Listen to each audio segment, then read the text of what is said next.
You wanna come up for some tea or something?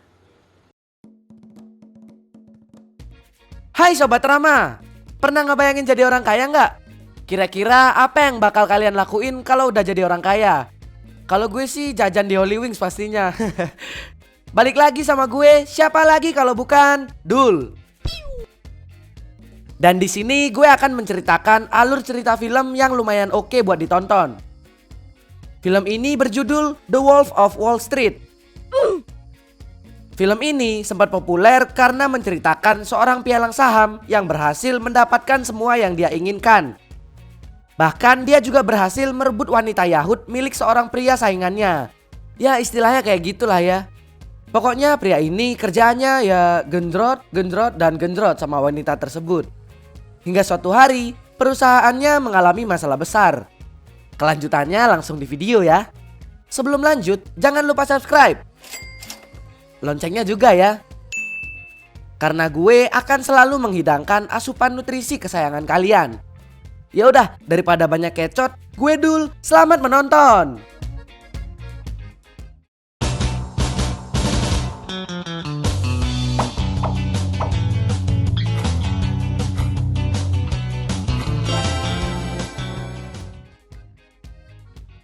Di awal film, kalian akan diperkenalkan dengan pemain utama film ini. Kalian udah pasti tahu ya siapa cowok ini. Dia berperan sebagai Jordan. Jordan adalah seorang pialang saham yang baru aja bekerja di kota Wall Street untuk perusahaan LF Rothschild. Jordan bekerja di bawah pria yang bernama Hannah.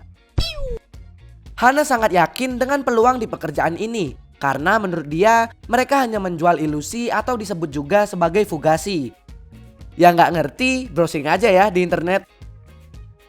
Di sini Hannah juga menjelaskan jika seorang pialang saham tidak akan jauh dengan hal-hal seperti pesta dan wanita pil kita, yaitu nyempil dikit milik kita.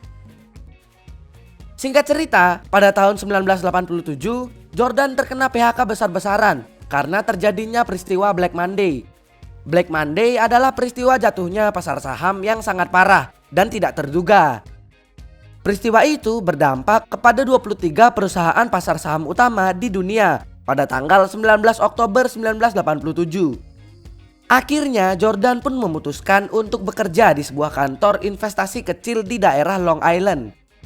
Kantor tempat Jordan bekerja saat ini hanya bermain di saham gorengan aja, atau bahasa umumnya tidak terdaftar di bursa saham. Hal itu karena perusahaan ini kurmod atau kurang modal. Tapi yang bikin Jordan tertarik adalah persenan yang diberikan perusahaan tersebut lumayan besar, yaitu sebesar 50% dari hasil penjualan saham yang berhasil dia jual. Karena Jordan udah sempat kerja di kantor yang lumayan besar, jadinya itu bukanlah hal yang sulit untuk Jordan. Hari demi hari berganti, dan Jordan telah berhasil menjual banyak saham di sana. Bahkan kini Jordan memiliki sebuah mobil mewah yang dia dapat dari persenan penjualan saham tersebut. Nah, pas Jordan lagi makan di suatu tempat, dia disamperin sama pria asing yang bernama Donnie. Dan ternyata Donnie adalah tetangga apartemennya Jordan. Tapi mereka nggak pernah ketemu sampai hari itu. Donnie tertarik berbicara dengan Jordan karena penghasilan Jordan yang sangat tinggi, yaitu $72.000 per bulannya. Setelah mengetahui ilmu-ilmu yang Donnie punya, akhirnya Jordan tertarik untuk mengajaknya berbisnis bersama. Di sana akhirnya Jordan, Donnie, dan beberapa teman barunya membuat sebuah perusahaan yang bernama Stern Oakmont. Semenjak hari itu Jordan pun rela memberikan semua ilmu-ilmu jitu untuk berjualan kepada rekan-rekan barunya. Sampai akhirnya rekan kerja Jordan dan Donnie menjadi seorang pialang saham yang cukup handal. Perusahaan mereka juga berkembang pesat semenjak Jordan memberikan semua ilmu penjualannya kepada rekan kerjanya. Bahkan sekarang mereka udah bisa merekrut ratusan orang untuk bekerja di perusahaan mereka tersebut. Sebagai owner yang baik dan profesional, Jordan selalu memberikan reward untuk para karyawannya jika target perusahaan selalu tercapai di tiap bulannya. Di hari itu, perusahaan mereka berhasil mengumpulkan komisi sebesar $28,7 juta. Anjir, banyak banget. Di sana Jordan juga berperan sebagai penghibur untuk karyawan-karyawannya. Jordan selalu memiliki ide konyol untuk merayakan setiap pencapaian yang diraih oleh perusahaan miliknya. Mulai dari memerankan marching band hingga menyewakan LC karaoke pun dilakukan oleh Jordan untuk kemakmuran para karyawannya. Singkat cerita, terlihat papan nama yang bernama Patrick Denha. Dia adalah seorang agen spesial di FBI. Terlihat Patrick yang sedang memasang foto para pendiri perusahaan Oakmont. Di sini, para pendiri perusahaan tersebut mulai diawasi oleh FBI. Singkat cerita, Jordan dan teman-temannya diwawancarai oleh Forbes. Dan setelah beritanya keluar, perusahaan Jordan sekarang memiliki julukan, yaitu The Wolf of Wall Street. Awalnya Jordan dan teman-temannya menolak julukan tersebut. Tapi majalah Forbes malah bikin mereka menjadi seorang superstar. Dan semenjak hari itu banyak orang yang ingin bekerja di perusahaan Jordan yang telah meledak tersebut.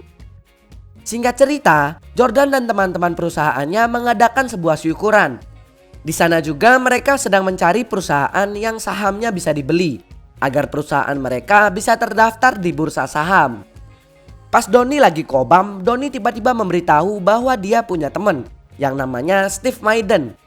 Dia adalah bos perusahaan yang bergerak di bidang sepatu wanita. Setelah itu, Jordan melihat seorang wanita yang datang ke sana bersama seorang pria. Wanita itu bernama Naomi. Tanpa basa-basi, Jordan pun memulai sepik iblisnya kepada Naomi.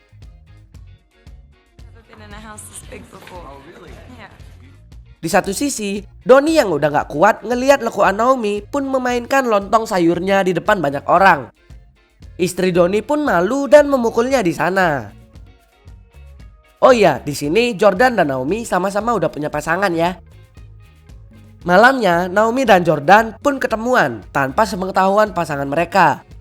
Karena melihat potensi yang dimiliki Jordan, Naomi berniatan untuk membuat sebuah hubungan dengan Jordan. Setelah selesai dinner, Jordan pun nganterin Naomi pulang ke apartemennya. Jordan emang berniatan untuk mengunboxing harta karun milik Naomi. That sounds nice. Dan di sana, Naomi malah memberikan kesempatan emas. Naomi keluar dari kamar tanpa menggunakan armor level 3. Tanpa basa-basi, Jordan pun melepas burung elang miliknya untuk menyantap burger amis milik Naomi. Dan baku tempur seru pun dipersembahkan. Singkat cerita, Jordan terciduk istrinya pas dia berduaan sama Naomi di mobil. Gak lama setelah hari itu, Jordan dan istrinya pun mutusin buat berpisah. Jordan pun diusir dari rumahnya dan mutusin buat tinggal di apartemennya Naomi. Wuhui, makin jackpot aja nih bos. Setelah hari itu, Jordan menyewa seorang pengacara untuk menjaga perusahaannya jika terkena masalah. Sampai akhirnya perusahaan Oakmont dicurigai melakukan tindakan ilegal oleh Badan Independen Saham di Amerika Serikat. Padahal di sana perusahaan milik Jordan sedang mengejar IPO atau Initial Public Offering. Atau bahasa gampangnya penawaran saham kepada masyarakat. Singkat cerita, Naomi dan Jordan pun mutusin buat menikah. Di sini terlihat mas kawin yang diberikan oleh Jordan adalah sebuah real estate mewah dan lengkap dengan karyawan-karyawannya. Jordan juga memberikan sebuah kapal pesiar untuk Naomi. Buset bang, bagi dong. Setelah beberapa kali melakukan sunah rasul, akhirnya 18 bulan kemudian mereka diberikan seorang putri yang bernama Celine. Singkat cerita, Jordan dan Naomi mengalami pertengkaran kecil karena Jordan menyebut nama wanita lain pas dia lagi tidur. Dan di sini Naomi pun gak mau menghidangkan burger amis miliknya kepada Jordan. Yah, sabun lagi jawabannya. Setelah beberapa hari kemudian, akhirnya Jordan dan teman-temannya berhasil mengundang Steve Maiden untuk bekerja sama dengan perusahaan mereka. Di hari yang sama, setelah mendapatkan kerjasama dengan Steve Maiden, perusahaan mereka mendapatkan $22 juta dalam waktu 3 jam. Setelah itu, Jordan mendapatkan telepon dari salah satu rekan kerjanya, namanya Barry. Barry memberitahu jika pihak FBI memberikan surat panggilan sidang dan meminta salinan video pernikahan Jordan. Di sini terlihat jika pihak FBI mulai memantau perusahaan Jordan. Setelah mengetahui itu, Jordan pun menyewa seorang intel untuk mencari tahu siapa yang sedang memantau perusahaan Jordan tersebut. Karena telah melakukan korupsi yang banyak, perusahaan Jordan terpaksa harus berurusan dengan FBI. Sebenarnya, pihak FBI telah mencurigai perusahaan Jordan sejak pertama kali mereka melunjak pesat di majalah Forbes.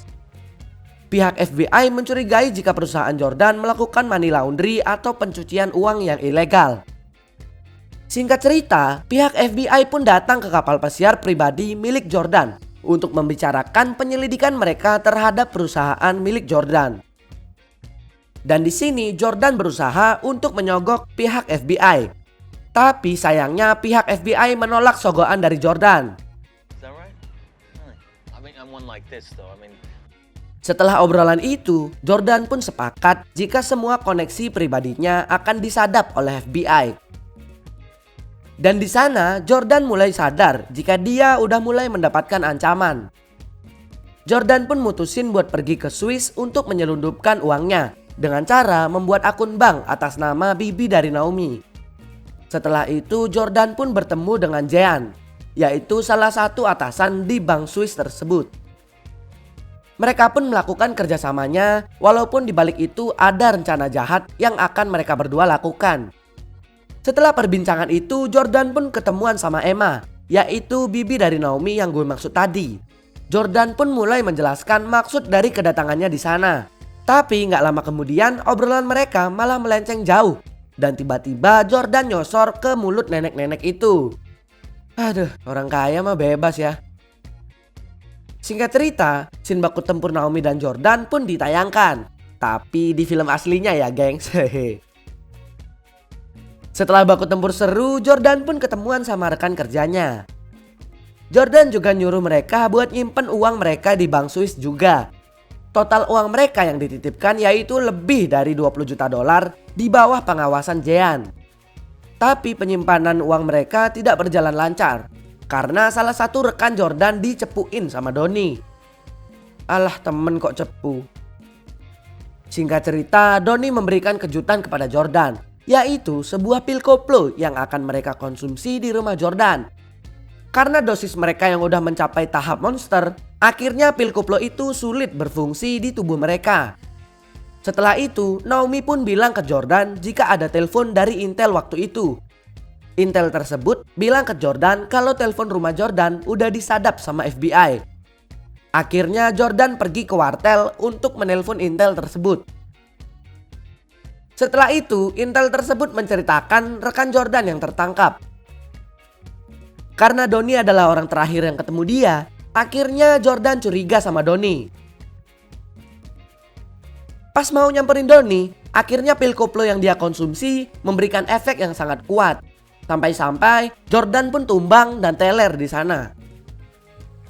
Setelah itu, penyelundupan uang mereka pun terbongkar karena Donnie menelpon agen dari bank Swiss yang telah melakukan perjanjian dengan mereka. Donnie menelponnya di rumah Jordan. Singkat cerita, Jordan pun sampai di rumah. Jordan yang berusaha mengambil telepon dari Donnie malah bikin Donnie jadi panik dan memakan sebuah gorengan yang udah basi. Alhasil, Donnie pun keracunan. Dan pas Jordan mau menolong Donnie, polisi pun datang ke rumahnya. Hal itu karena Jordan ugal-ugalan di jalan pulang tadi. Setelah hari itu, Jordan pun semakin diawasi oleh pihak berwenang. Pas Jordan ketemu sama ayah dan pengacaranya, ayahnya nyuruh Jordan buat ngaku dan meninggalkan tindak kriminalnya. Hal itu untuk menghapus status tersangka Jordan. Jordan otomatis menolak. Dan singkat cerita, Jordan malah merayakan kebebasan rekannya di kapal pesiar bersama karyawan lainnya. Jordan juga udah nyiapin LC karaoke buat rekannya tersebut. Wuhui, jackpot gede nih. 2 tahun setelah itu, dikabarkan rekan Jordan yang masuk penjara tersebut meninggoy. Dan di satu sisi, Jordan juga mendapat kabar jika Steve Maiden mencabut kerjasamanya dengan perusahaan Jordan. Jordan yang lagi staycation di Italia pun memutuskan untuk pulang. Pas mau pulang, Naomi juga ngasih tahu Jordan kalau dia habis ditelepon dan dikabarkan jika bibi Naomi juga meninggoy. Buset, triple kill. Jordan pun semakin pusing karena uangnya atas nama bibi dari Naomi. Tapi untungnya pas Jordan nelpon Jean, ternyata bibi Naomi udah menulis surat wasiat untuk Jordan. Akhirnya Jordan meminta Jean buat ngurusin uangnya secepat mungkin. Pas mau berangkat ke Swiss, Jordan baru ingat kalau bibi Naomi meninggoy di London. Akhirnya di sini Jordan semakin pusing karena dia bingung harus ngelayat dulu atau ke Swiss dulu. Setelah itu, Jordan pun mutusin buat ke Swiss dulu. Mereka pun berangkat menggunakan kapal pribadi milik mereka. Akhirnya, di perjalanan mereka terkena badai besar yang menyebabkan kapal mereka tenggelam. Untungnya ada kapal Swiss yang lewat di jalur mereka dan menyelamatkan mereka. Singkat cerita, Jordan pun membuat iklan untuk perusahaannya yang sedang turun. Tapi pas dia lagi take video promosi, FBI pun datang ke sana dan menangkapnya. Setelah itu, FBI pun menawarkan kerjasamanya dengan Jordan, yaitu menjadi cepu di antara rekan-rekan kerja lainnya. Jika Jordan setuju, maka Jordan hanya dipenjara selama 4 tahun. Jika Jordan tidak setuju, maka Jordan dipenjara selama 20 tahun. Jordan pun setuju dan menceritakan kerjasamanya kepada Naomi. Keesokan harinya, Jordan pun memberitahu Donnie tentang kerjasamanya dengan FBI. Hal itu agar Donnie menghapus berkas kriminal perusahaan mereka agar tidak ada bukti yang bisa diambil oleh FBI. Akhirnya FBI pun datang untuk menangkap semua karyawan di perusahaan Oakmont termasuk Jordan. Setelah persidangan selesai, Jordan pun dipenjara selama 4 tahun. 4 tahun kemudian, Jordan pun keluar dan diundang di sebuah seminar untuk menjadi motivator. Dia pun menceritakan kisah hidupnya di sana. Dan film pun selesai. Ending yang sangat anjay. Yang jelas kalau jadi kaya pasti bisa ngerebut cewek orang. Ya udah deh, gue Dul pamit dulu ya. Sampai jumpa kembali. Terima kasih telah menonton video ini. Jika kalian ada request film, silahkan tinggalkan di kolom komentar. Jangan lupa untuk subscribe, like, dan share video ini dan nyalakan loncengnya agar kita cepat dapat duit. Salam drama.